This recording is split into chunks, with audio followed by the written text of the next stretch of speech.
Élection dimanche en Turquie. Élection présidentielle, mais aussi élection législative. Et on en parle assez peu, à tort, de l'élection législative, parce que, et Kattar Abou Diab va tout nous expliquer, parce que c'est important. Kattar Abou Diab, bonjour. Bonjour. Merci d'être avec nous, consultant géopolitique, spécialiste du Moyen-Orient, de la Turquie. Kattar Abou Diab, donc dimanche, premier tour de la présidentielle, face à Recep Tayyip Erdogan. Nous avons un opposant qui s'appelle Kemal Kılıçdaroğlu, c'est ça? Exact. Exact, parce que c'est pas facile à prononcer, hein, je vous dis tout de suite. Je ne parle pas turc, mais donc, bon. Kemal Kılıçdaroğlu, c'est pas grave. Bravo, bravo. Non, mais Kattar Abou Diab, vous êtes bien meilleur que moi, ça c'est sûr. Non, alors, s'il vous plaît. Il y a un autre candidat, mais qui compte peu, hein, pour cette présidentielle. Oui, allez-y. Oui, c'est l'élection la plus incertaine dans l'époque contemporaine de la Turquie.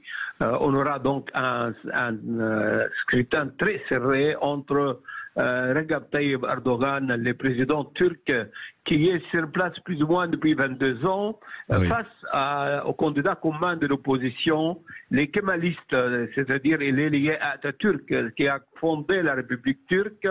Monsieur Kemal Kılıçdaroğlu.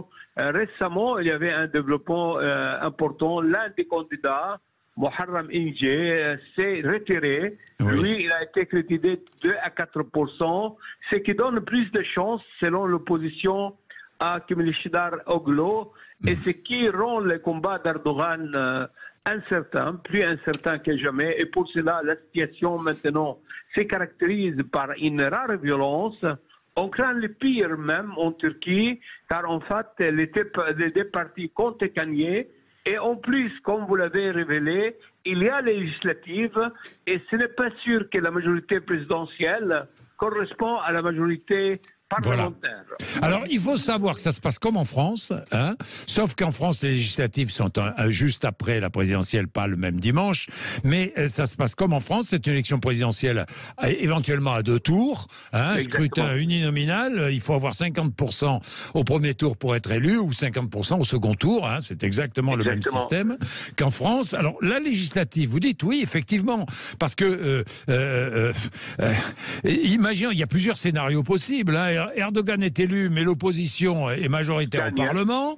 Le rival d'Erdogan est élu, mais c'est le parti d'Erdogan qui reste majoritaire au Parlement. Enfin bon, tout est possible.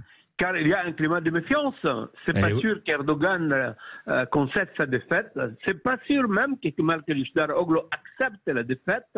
Oui. Donc il y a vraiment un risque de violence. Oui, les deux hommes ne pourraient ne pas accepter leur défaite. Voilà, c'est une situation critique en Turquie, et pour cela, tous les regards sont tournés vers l'armée. C'est vrai, en 2016, on a parlé d'un coup d'État, mais c'était pas bien monté, et on a beaucoup de doutes autour de ce coup d'État. Mais cette fois, si l'anarchie risque de s'installer en Turquie, donc le pouvoir civil pourrait en fait vaciller face à l'armée, et c'est l'histoire mouvementée de la Turquie en même temps. Oui, ça veut dire quoi? Ça veut dire que l'armée veille? L'armée veille, et cette fois, Erdogan a beaucoup fait pour casser le prestige de l'armée, pour ne pas permettre à cette armée de rester les gardiens de la République. Mais dans le cas d'un chaos, d'une possible guerre civile, l'armée turque pourrait intervenir de nouveau. Alors, il faut savoir que l'opposant à Erdogan a réussi à unifier l'opposition. C'est la première fois, c'est énorme. 6 partis de l'opposition, même ces candidats qui faisaient de l'ombre, Muharrem İnce, qui a été le principal candidat en 2018, s'est retiré. Et en plus, la minorité kurde, qui est une grande minorité représentée par le Parti du peuple démocratique, a décidé cette fois de soutenir ouvertement le parti de l'opposition et son candidat. Et pour cela, donc, Erdogan risque trop. Et pour cela, cette élection est très serrée et très incertaine. Alors, l'opposant Erdogan est laïque. Hein, L'opposant d'Erdogan, il est le représentant laïque. Comme j'ai dit, la Turquie devrait choisir son identité.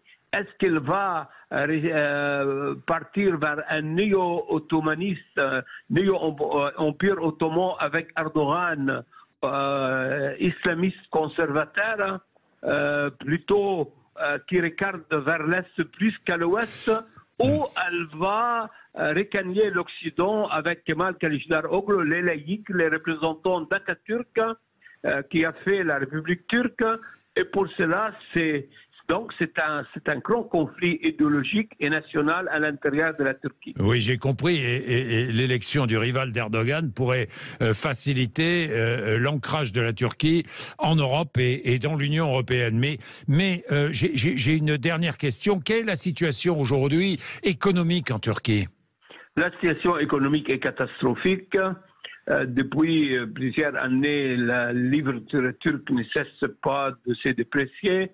C'est une chute vertigineuse, malgré toutes les annonces d'Erdogan. Les derniers jours, Erdogan a annoncé qu'il a découvert du pétrole, qu'il va donner plus d'augmentation des salaires. Malgré tout ça, la situation est très dure et il y avait le tremblement de terre qui a fait beaucoup de dégâts en Turquie et qui a aussi affaibli le prestige d'Erdogan, et tout cela donc va peser dans ces élections. Oui, qui a montré l'incompétence de l'État. Merci beaucoup, hein, merci à vous d'avoir été en direct avec nous. Nous allons suivre ces élections en Turquie. Si vous voulez réagir, hein, vous êtes peut-être turc, vous habitez la France, si vous voulez réagir, 0826 300 300, vous n'hésitez pas.